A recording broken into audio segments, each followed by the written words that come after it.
That colonoscopy screening literally saved her life and could save yours as well. So we're going to talk a little bit more about this with Dr. Jay Pirtle, who you just heard from, Cone Health LeBauer Gastroenterology and Division Chief for Cone Health GI Services. All right, so let's just talk about, folks have heard the term colonoscopy. Let's talk about why it is so important in preventing colorectal cancer.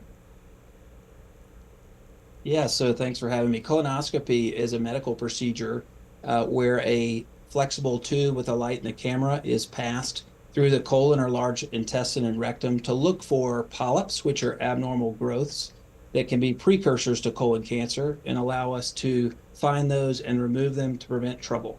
All right, so now let's kind of talk about who should have a colonoscopy, when they should have it, what the recommended age groups are.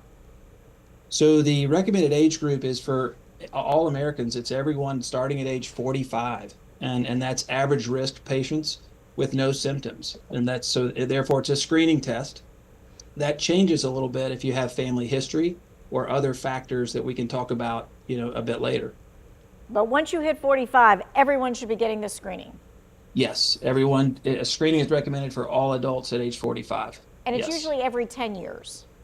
Every 10 years if the test is normal. So that also depends on the screening test that you pick. If you pick colonoscopy and it's normal, it's every 10 years. If you pick a stool-based test, then it's shorter, the interval shortens down, so because those are a little bit less accurate. Okay, that was going to be my next question, because a lot of people say, well, I don't want to get the colonoscopy just yet. I want something a little bit less invasive. What about that stool test? Is it a good alternative, or do people still need to get that colonoscopy? It certainly can be a good alternative. Colonoscopy is the gold standard, and it is considered the most effective screening test. It has the highest sensitivity at finding polyps and cancers earlier. The two stool-based tests are basically FIT testing, which looks for microscopic blood, and then Cologuard, which looks for DNA changes of polyps.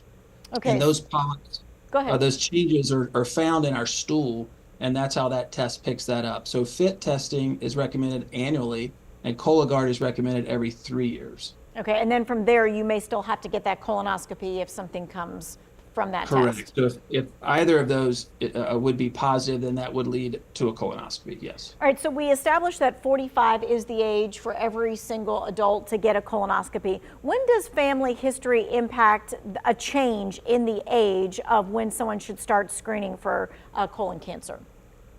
So for patients with family history, the test often starts earlier, particularly if your family member had colon cancer before age 60. So if it's a first-degree relative, like a parent or a sibling or a child, then the test starts at age 40. It also starts 10 years before that first-degree relative if it's before, age 50. And so it would go 10 years back from there. And then multiple second-degree relatives. So if you had more than one grandparent or aunt or uncle, then the test also kind of follows the elevated risk screening guidelines. Okay, and then you would need to get your screening earlier. So we said 45 is the date, the average age, of when you should start getting your test. But let's talk about what the signs and symptoms of colorectal cancer are, no matter what age you are. What should we be looking out for? So again, this is screening, so it's meant to detect a problem before it gets to a point that it is a problem. And sometimes, unfortunately, there's really no symptoms of an early colon cancer. And so that's another reason it's so important to have your screening. But for those that do develop symptoms, then you may have abdominal pain. You may notice a change in the characteristics of your stool, a change in the shape or the consistency. You could see blood in your stool, or you may have unexpected weight loss.